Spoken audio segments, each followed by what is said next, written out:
اهدنا الصراط المستقيم. Bismillahirrahmanirrahim. Assalamualaikum warahmatullahi wabarakatuh.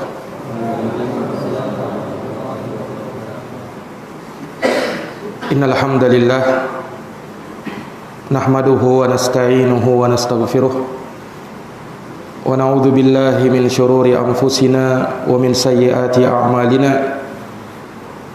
May yahdihillahu fala mudhillalah wa may yudlilhu fala hadiyalah. Asyhadu an la ilaha illallah wahdahu la syarikalah wa asyhadu anna Muhammadan abduhu wa rasuluh. Ya ayyuhalladzina amanu taqullaha haqqa tuqatih wa la tamutunna illa wa antum muslimun. Ya ayyuhan nasu taqu rabbakumul ladzi khalaqakum min nafsin wahidah wa khalaqa minha zawjaha wa batha minhuma rijalan katsiran wa nisaa'a wattaqullaha alladzi tasaaluna bihi wal arham innallaha kana 'alaikum raqiba. Ya ayyuhalladzina amanu taqullaha wa qulu qawlan sadida yuslih lakum a'malakum wa yaghfir lakum dhunubakum wa may yuti'illaha wa rasulahu faqad faza fawzan 'azima. Amma ba'd,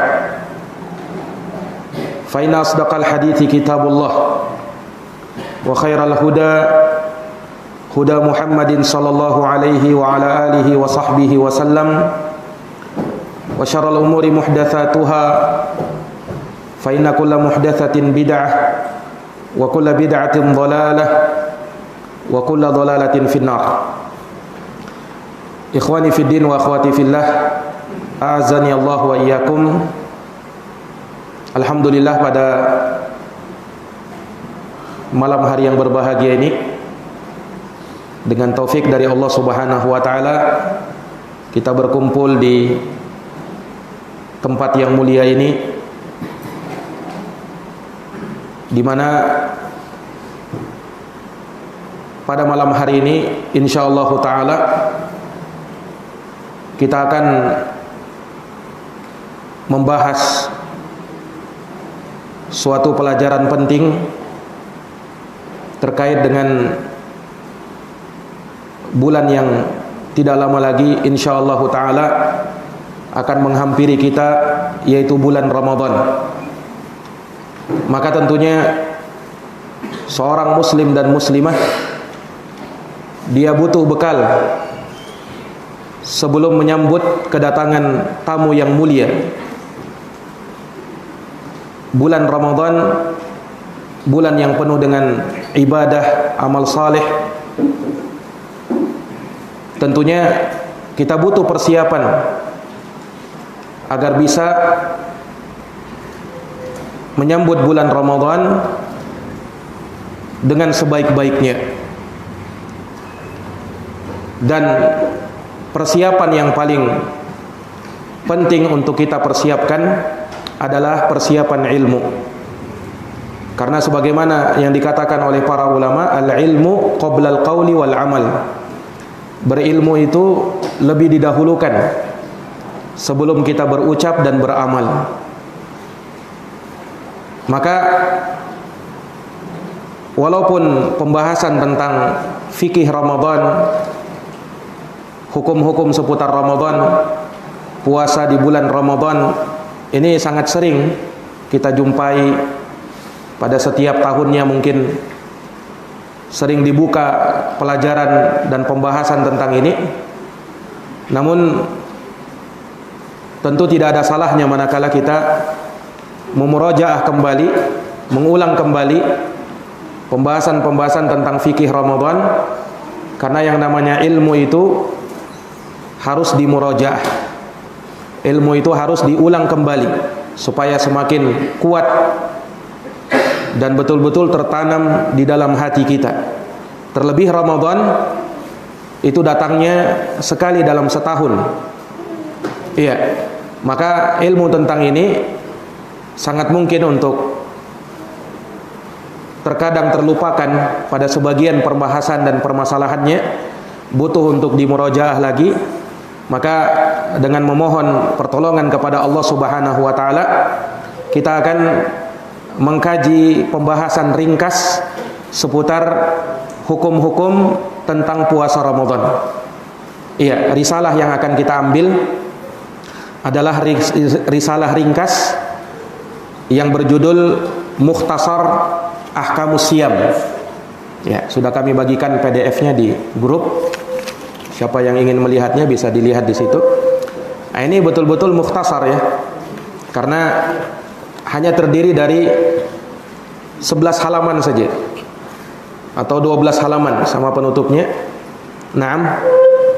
Itu pun tidak semua tentang puasa. Beliau sebutkan juga tentang zakat fitri ya. Kemudian hukum-hukum seputar i'tikaf. Naam. Ini beliau bahas di dalam risalah yang ringkas ini. Namun kitab ini, risalah ini yang 11 halaman saja, ini sebenarnya merupakan ringkasan dari kitab yang cukup tebal. Ini kitabnya, Ittihaful Anam bi Ahkami wa Masailis Siyam, yang dikarang oleh Fadilatul Syekh Abu Abdullah Muhammad bin Ali bin Hizam Al-Fadli Al-Ba'dani. Nah, salah seorang syekh dari negeri Yaman. Nah, ini ringkasannya. Kalau ini bukunya cukup tebal, sekitar berapa halaman ini? Iya, 250 sekian halaman. Nah, ringkasannya jadi 11 halaman. Iya, nah ini maka betul-betul ringkas dan saya kira sangat bagus untuk kita.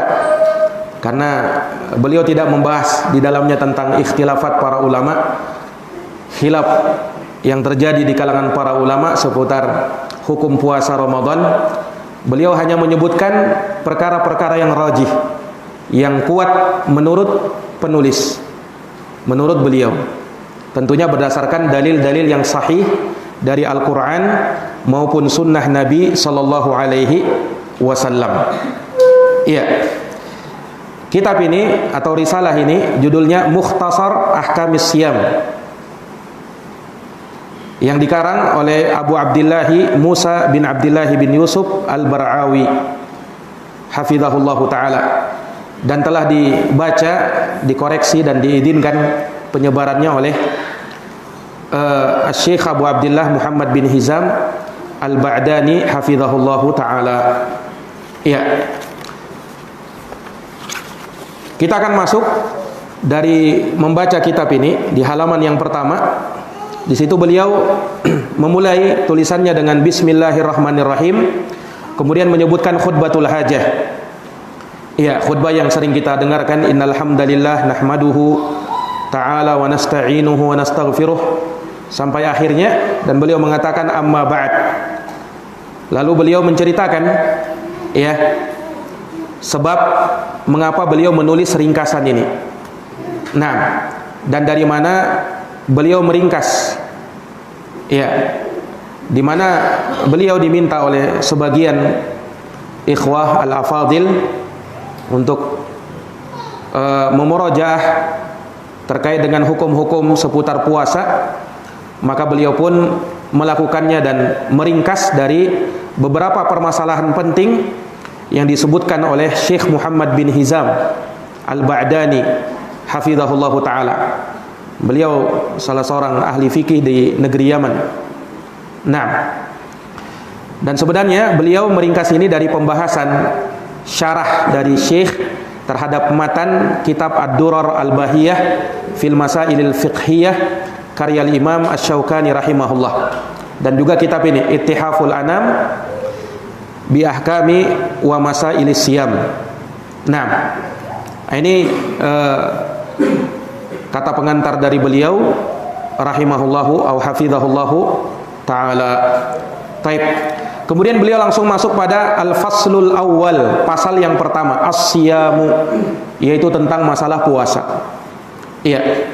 Tentunya terkait dengan puasa, kita ketahui bersama puasa yang diwajibkan kepada umat Islam adalah puasa Ramadan. Puasa di bulan Ramadan. di mana Allah Subhanahu wa taala mengistimewakan umat ini dengan syariat yang mulia ini, kewajiban yang mulia ini, kewajiban puasa Ramadan. Nah, dan Allah Subhanahu wa taala mudahkan pelaksanaannya dan syariatnya. Makanya Allah jadikan puasa Ramadan hanya sekali dalam setahun, di bulan ke-9 di setiap bulan Hijriyah. Setelah bulan Sya'ban, maka datanglah bulan Ramadan. Nah, bulan Ramadan tidak diragukan adalah bulan yang paling mulia, yang dikatakan sebagai Sayyidus Syuhur, pimpinan dari semua bulan. Di mana di bulan ini seperti yang sering kita dengarkan, bulan yang penuh dengan ampunan, rahmat dan pembebasan dari api neraka. Di bulan ini amal ibadah akan dilipat gandakan oleh Allah Subhanahu wa taala berlipat-lipat kali. Dan di bulan ini dianjurkan bukan hanya sekedar berpuasa, tetapi amal ibadah yang lainnya, tilawatul Quran, bersedekah, mengeluarkan zakat, qiyamul lail, salatul tarawih, dan berbagai ibadah yang Allah Subhanahu wa taala tuntunkan dan syariatkan secara khusus dan ibadah secara umum. Allah Subhanahu wa taala akan berikan ganjaran yang sangat besar di bulan yang agung ini. Makanya beruntunglah seorang muslim yang bisa menjumpai bulan Ramadan. Karena dengan dia menjumpai bulan Ramadan, ada kesempatan untuk memperbaiki diri, ada kesempatan untuk banyak-banyak bertaubat, ada kesempatan untuk dia lebih meningkatkan amal salehnya untuk mendapatkan derajat yang tertinggi di sisi Allah Subhanahu wa taala. Derajat yang tertinggi di sisi Allah Subhanahu wa taala. Nah, dan tentunya keutamaan puasa dan keutamaan bulan Ramadan ini tidak diragukan, disebutkan dalam banyak dalil baik dari Al-Quran maupun sunnah Nabi SAW tentang keutamaan dan keistimewaannya. Nah, ini tidak akan kita bahas di pertemuan ini.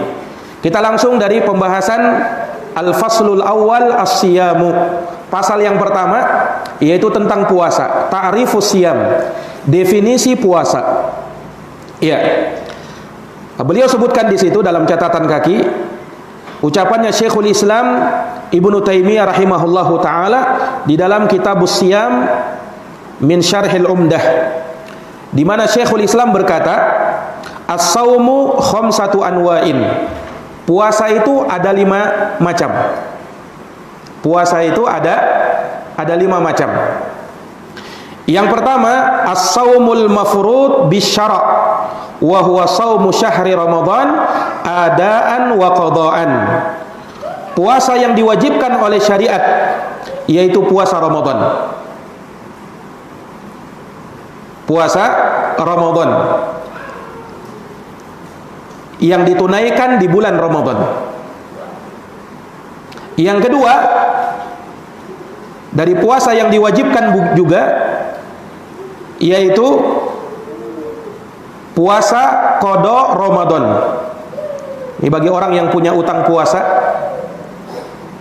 yang dia tidak berpuasa di bulan Ramadan karena udzur syar'i, entah karena sakit atau dia safar.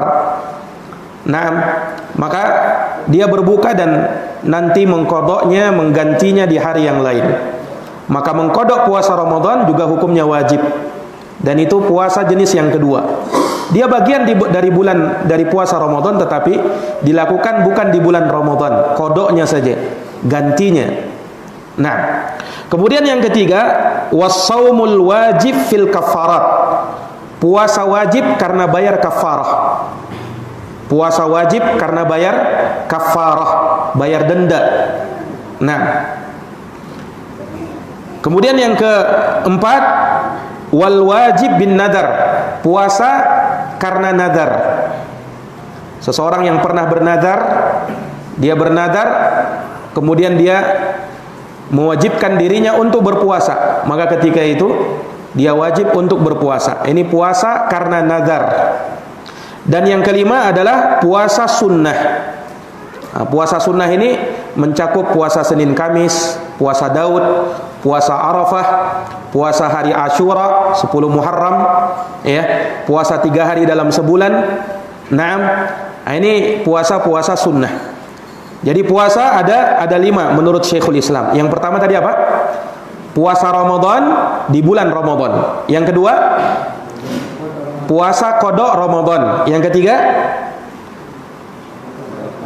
puasa karena membayar kafarah, bayar denda. Yang keempat,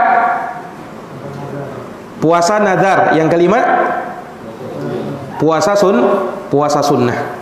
Nah, itu 5 macam puasa menurut Syekhul Islam Ibnu Taimiyah rahimahullahu taala. Dan yang kita bahas di sini bukan tentang puasa sunnah, bukan pula tentang puasa nazar, bukan pula tentang puasa kafarah, tetapi tentang puasa Ramadan. Dan nanti akan kita singgung Ramadan, di bulan Ramadan, berpuasa di bulan Ramadan, dan juga tentang kodoknya, tentang kodok Ramadan akan kita singgung insyaallah taala dan dibahas di risalah ini.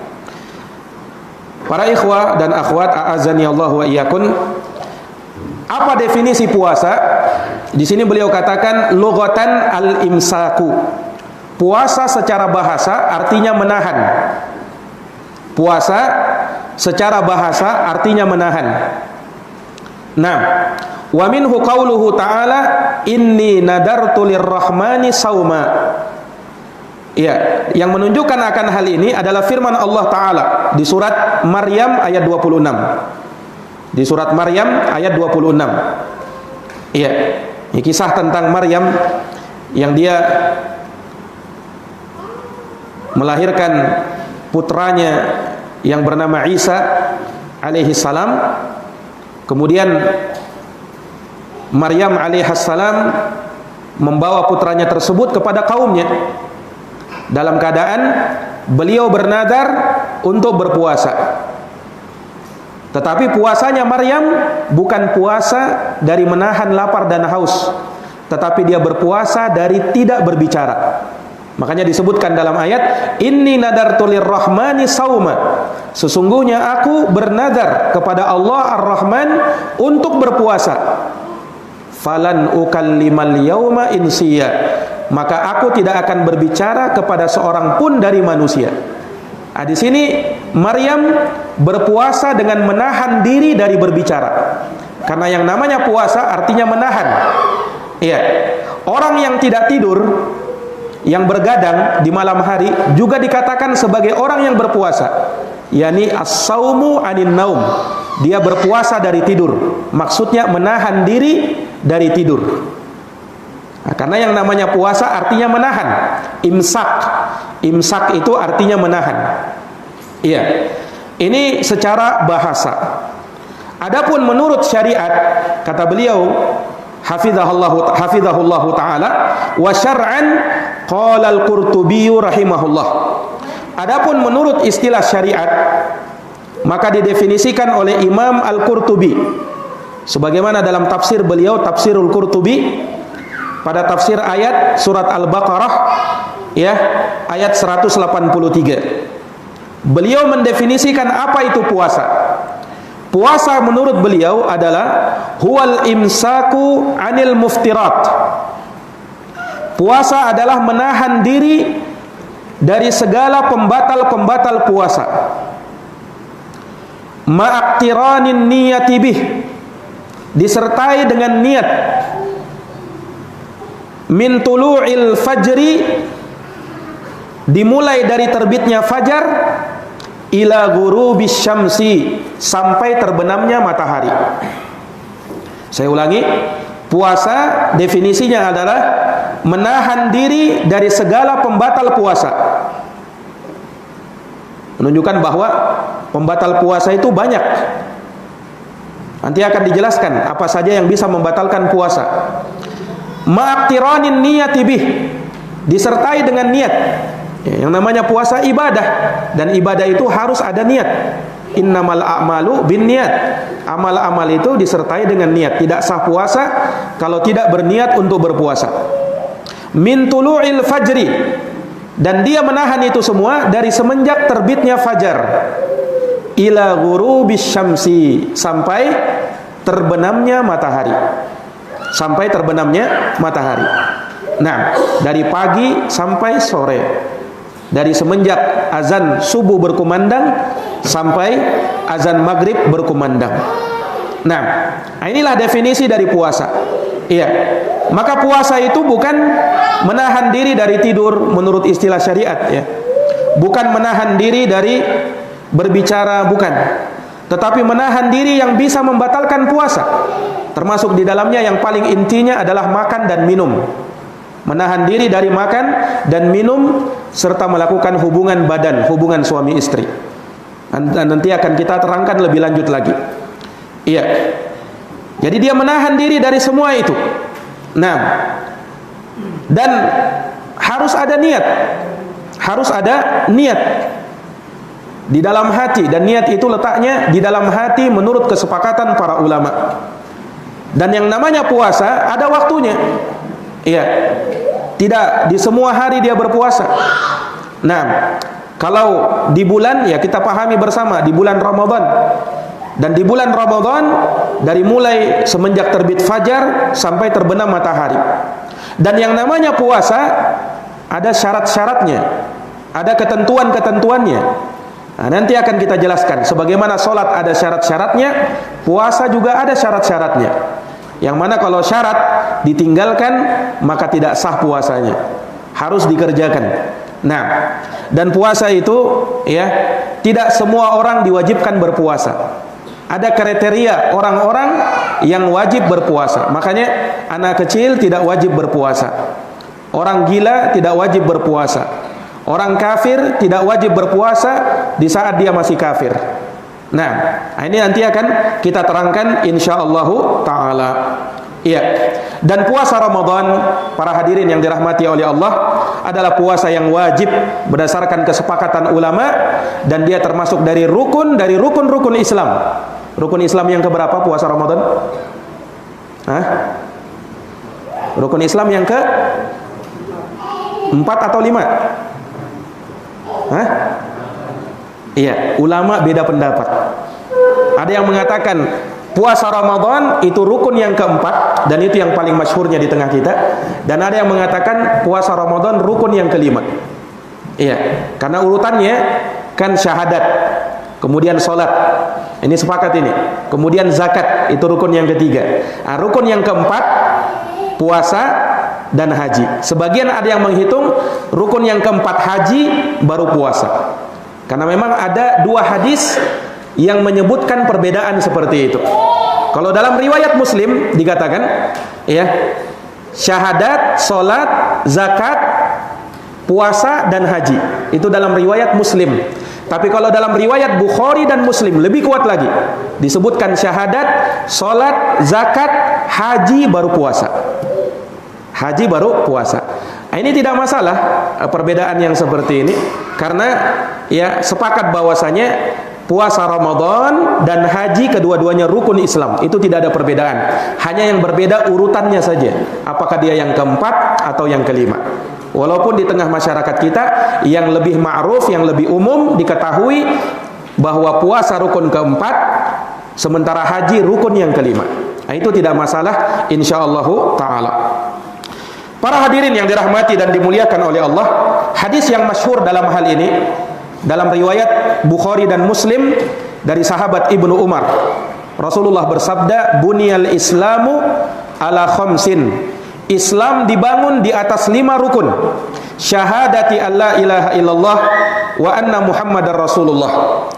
Yang pertama, rukun pertama, mengucapkan 2 kalimat syahadat, la ilaha illallah Muhammadar Rasulullah, wa iqamis shalah, menegakkan salat, wa itaiz zakah, menegakkan salat, menunaikan zakat, wal hajj, nah, disebutkan haji dulu, yang keempat, wa saumi Ramadan, dan berpuasa di bulan Ramadan. Nah, ini para ikhwah dan para akhwat, a'azzani Allahu wa iyyakunna wa iyyakum. Baik. Maka kita sudah dapatkan definisi tentang puasa secara bahasa dan secara istilah. Apa tadi secara bahasa? Puasa secara bahasa artinya apa? Menahan. Secara istilah syariat? Ayo. Apa ya?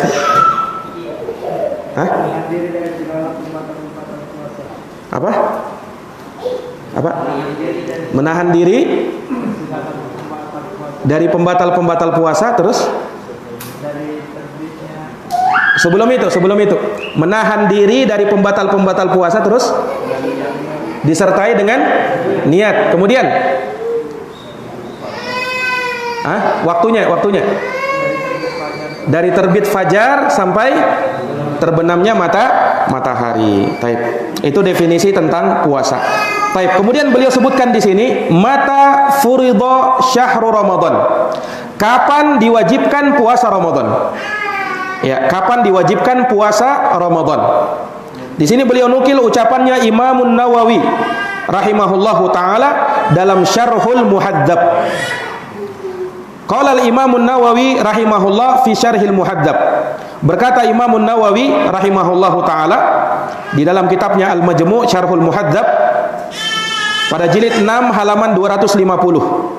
Kata beliau, "Shoma Rasulullah sallallahu alaihi wasallam tis'a sinin." Rasulullah SAW berpuasa selama 9 kali. Ini puasa Ramadan beliau jumpai selama 9 kali saja. Kenapa? Kenapa Nabi cuma menjumpai puasa 9 kali saja? Karena setelahnya beliau wafat. Jadi Nabi hanya menjumpai puasa Ramadan 9 kali saja. Itu kata Imamun Nawawi rahimahullah. Li'annahu furida fi syahri Sya'ban. Karena ya, puasa Ramadan diwajibkan di bulan Sya'ban. Jadi puasa Ramadan diwajibkan kapan? Di bulan Sya'ban. Bulan ini sudah, bulan Sya'ban. Diwajibkan puasa Ramadan. Yani nanti pas datang Ramadan, wajib puasa Ramadan. Jadi Allah sudah menurunkan syariat kewajiban puasa Ramadan itu di bulan Sya'ban. Untuk persiapan nanti di bulan Ramadan langsung berpuasa. Nah, kata Imamun Nawawi rahimahullah, fis sanatis saniyah minal hijrah. Di bulan Sya'ban tahun keberapa? Bulan Sya'ban tahun kedua Hijriyah. Tahun keberapa? Tahun kedua Hijriyah. Nah, inilah wajibnya puasa Ramadan di bulan Sya'ban di tahun kedua Hijriyah, kata Imamun Nawawi. Wa tuwfiya an-nabiy sallallahu alaihi wasallam fi syahri Rabiul Awal sanata 11 minal hijrah. Dan Nabi sallallahu alaihi wasallam wafat, kata Imamun Nawawi, di bulan Rabiul Awal di tahun ke-11 Hijriyah. Tahun berapa Nabi wafat? Tahun berapa? Rabiul Awal. Tanggal 12 Rabiul Awal. Tanggal berapa? 12 Rabiul Awal. Nabi lahir atau wafat? Nabi wafat. Yang kita tahu Nabi lahir tahun berapa? Bulan berapa? 12 Rabiul Awal. Itu tahun meninggalnya beliau sallallahu alaihi wasallam. Adapun tahun kelahirannya Nabi, ulama beda pendapat. Tahun wafatnya Nabi, tanggal wafatnya Nabi menurut jumhur ulama, mayoritas para ulama tanggal 12 Rabiul Awal. Dan ini sebagaimana dikatakan oleh Imam An-Nawawi tadi, ya kan? Di bulan Rabiul Awal di tahun 11 Hijriyah. Di tahun berapa? 11 Hijriyah Nabi wafat. Nah, ini para hadirin yang dirahmati dan dimuliakan oleh Allah Subhanahu wa taala. Baik. Maka dari sini kita bisa pahami bahwa kewajiban puasa Ramadan itu terjadi dan diturunkan di bulan Sya'ban di tahun kedua Hijriyah. Dan Nabi wafat pada tahun 11 Hijriyah. Makanya Imam Nawawi tegaskan tadi, Nabi hanya dapat berapa? 9 kali Ramadan. Kan tahun kedua Hijriyah baru ada syariat puasa Ramadan. Tahun ke-11 Nabi wafat. Jadi Nabi cuma dapat Ramadan 9 kali saja. Nah, ini para jamaah yang dirahmati dan dimuliakan oleh Allah. Dan ini diperkuat oleh ucapan Syekh Abdullah Al-Bassam rahimahullahu taala di dalam kitabnya Tawdihul Ahkam Syarah Bulughul Maram.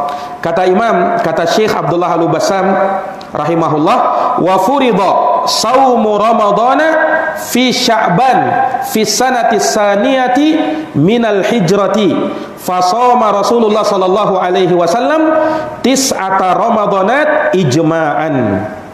Kata beliau, wajibnya puasa Ramadan di bulan Sya'ban di tahun kedua Hijriyah, dan Rasulullah berpuasa sebanyak 9 kali Ramadan.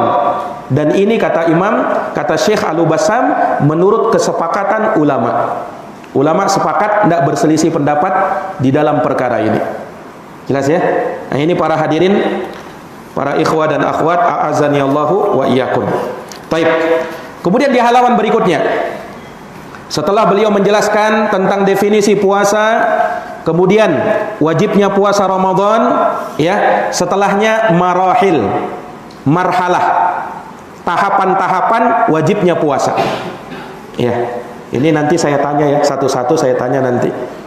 Terakhir nanti saya tanya, satu-satu saya tunjuk pembahasan yang tadi kita bahas, dan harus bisa jawab. Kalau tidak jawab ada hukumannya nanti. Baik, ikhwani fiddin, azani Allah wa iyyakum.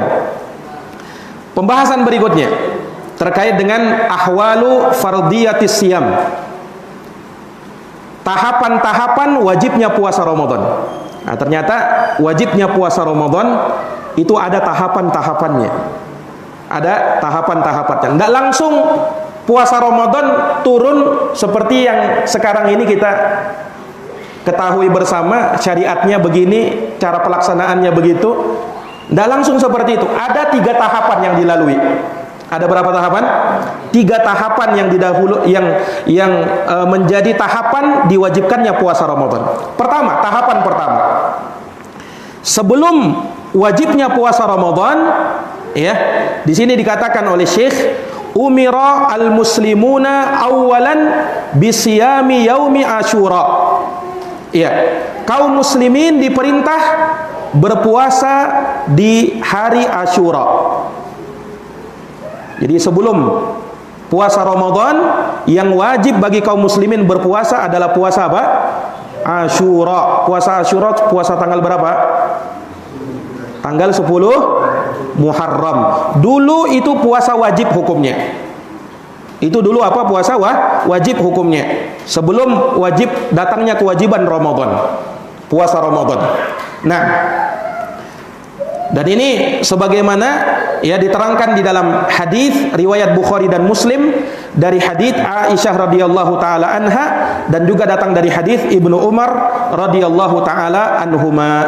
Nah, bahwasanya sebelum kaum muslimin diwajibkan puasa Ramadan, ya, maka umat Islam diwajibkan puasa Asyura. Nah, setelah puasa Ramadan diwajibkan, maka puasa Asyura menjadi puasa sunnah. Di sini kata beliau tahapan yang kedua. Tahapan yang kedua. Jadi tahapan pertama tadi apa? Kaum muslimin diwajibkan puasa Asyura sebelum puasa Ramadan. Tahapan kedua, summa faradallahu syahra Ramadan. Kemudian Allah wajibkan puasa Ramadan. Nah, ini tahapan kedua, wajibnya puasa Ramadan. Fasara siyamu yaumi Asyura mustahabban. Maka puasa hari Asyura menjadi puasa yang disunnahkan. Ya, setelah datangnya kewajiban puasa Ramadan, maka puasa Asyura menjadi puasa sunnah. Artinya sunnah, siapa yang mengerjakannya dapat pahala, kalau ditinggalkan tidak berdosa. Tetapi ya tentunya ya dia semangat untuk mengerjakan puasa walaupun dia sunnah. Nah, tetapi ganjarannya ya sangat besar di sisi Allah Subhanahu wa taala. Ya. Hanya saja di tahapan kedua ini, ya, di tahapan kedua ini karena masih ada tahapan ketiga, ya, wajibnya puasa Ramadan masih diberikan pilihan. Masih diberikan apa? Pilihan. Nah, kata beliau di sini, wa inda an furida syahru Ramadan kana an-nasu mukhayyarin bainas siyami wal it'am. Di tahapan kedua ini, ketika wajib puasa Ramadan di bulan Ramadan, manusia masih diberi pilihan. Manusia masih diberi pilihan antara berpuasa atau bayar fidyah. Ini berlaku untuk semua orang. Dia masih pemuda, masih kuat, laki-laki, perempuan, siapapun yang mau berpuasa silahkan, yang tidak berpuasa silahkan, tapi bayar fidyah. Ini tahapan kedua. Iya, ini masih lebih ringan kan? Wajib memang puasa Ramadan, tapi kalau tidak mau puasa boleh, walaupun dia mampu. Walaupun dia mampu, ya, dibolehkan tidak berpuasa asalkan bayar fidyah. Asalkan bayar fidyah. Ini tahapan yang kedua. Nah, kama qala ta'ala, ya. Tahapan kedua ini dalilnya firman Allah di surat Al-Baqarah ayat 184. Allah berfirman, "Wa 'alal ladina yutiqunahu fidyatun ta'amu miskin." Dan bagi orang-orang yang mampu berpuasa tapi dia memilih untuk tidak berpuasa, fidyatun ta'amu miskin. Maka cukup bagi dia untuk membayar fidyah dengan memberi makan kepada orang miskin. Nah, ini tahapan kedua kan? Nah, faman tatawwa'a khairan fahuwa khairul lah. Barang siapa yang dengan kerelaan hati untuk melakukan kebajikan, maka itu lebih baik bagi dirinya. Wa antasumu khairul lakum. Dan kalau kalian berpuasa, itu lebih baik bagi kalian. In kuntum ta'lamun. Jika kalian mengetahui. Ini tahapan kedua. Tahapan ketiga, ya, tidak ada lagi pilihan. Ya, yang ada wajib semuanya berpuasa. Tidak ada lagi yang bayar fidyah, kecuali bagi orang-orang yang tua renta yang tidak mampu lagi berpuasa, bagi wanita hamil dan menyusui yang berat bagi dia berpuasa, dan bagi orang yang sakit yang sakitnya tidak bisa lagi disembuhkan. Nah, 3 orang ini dia bayar fidyah. Adapun yang lainnya yang masih mampu berpuasa atau bahkan dia sakit, dia tetap wajib mengqadha puasa kalau dia sembuh. Nah, inilah tahapan yang ketiga, dan ini yang kita hadapi sekarang ini dan sampai hari kiamat. Sampai hari kiamat. Iya. Kata beliau di sini, tahapan yang ketiga, tsumma nasakhallahu dzalika. Kemudian Allah hapus tahapan yang kedua tadi, fa'aujabas siyama, maka Allah wajibkan puasa biqaulihi, dengan firman Allah Ta'ala di surat Al-Baqarah 185. Nah, ini ayat menjadi nasikh, penghapus dari ayat sebelumnya 184. Ayat itu mansukh hukumnya, dinasikh, dihapus oleh ayat Al-Baqarah 185. Allah berfirman, faman syahida minkumus syahra falyasumhu. Barang siapa di antara kalian yang menyaksikan bulan, maka hendaknya dia berpuasa. Nah, ini kewajiban kan, tidak ada pilihan. Iya, pokoknya yang mampu wajib puasa. Yang tidak mampu karena sakit, musafir, ya bolehlah berbuka, tapi tetap wajib diqadha. Tidak bayar fidyah, tetap wajib diqadha. Yang bayar fidyah cuma berapa orang? Berapa orang? 3 orang. Siapa tadi? Orang tua renta yang sudah tidak mampu lagi puasa. Yang kedua, ibu-ibu yang menyusui dan hamil dan menyusui. Yang ketiga, orang sakit yang sakitnya sudah tidak bisa disembuhkan. Maksudnya tidak bisa disembuhkan ini, ya maksudnya ya apa namanya, sakit yang menua, ya sakit tua, atau istilahnya orang sakit yang ya menunggu kematiannya. Nah, atau dengan bahasa semisal itu sakit yang seperti itu. Nah, ini ikhwani fiddin, a'azani Allahu wa iyyakum. Maka inilah 3 tahapan puasa. Apa tadi yang pertama? Sebelum wajibnya puasa Ramadan, puasa Asyura. Apa itu puasa Asyura? Puasa tanggal 10 Muharram. Tahapan kedua, wajibnya puasa Ramadan tapi ya masih ada pilihan, boleh puasa, ya. Kalau tidak mau puasa apa? Bayar fidyah. Berlaku untuk semua orang. Yang ketiga, tahapan ketiga, wajib puasa Ramadan tanpa ada pilihan. Tidak ada lagi bayar fidyah kecuali 3 orang tadi. Nah ini para ikhwah, a'azani Allahu wa iyyakum. Baik, ini pendahuluan dari pembahasan kitab ini, dan tentunya insyaallah taala akan dilanjutkan di pertemuan yang akan datang biidznillah. Jazakumullahu khairan atas perhatiannya. Mohon maaf atas segala kekurangannya. Subhanakallahumma wa bihamdika asyhadu an la ilaha illa anta astaghfiruka wa atubu ilaik. Wassalamualaikum warahmatullahi wabarakatuh.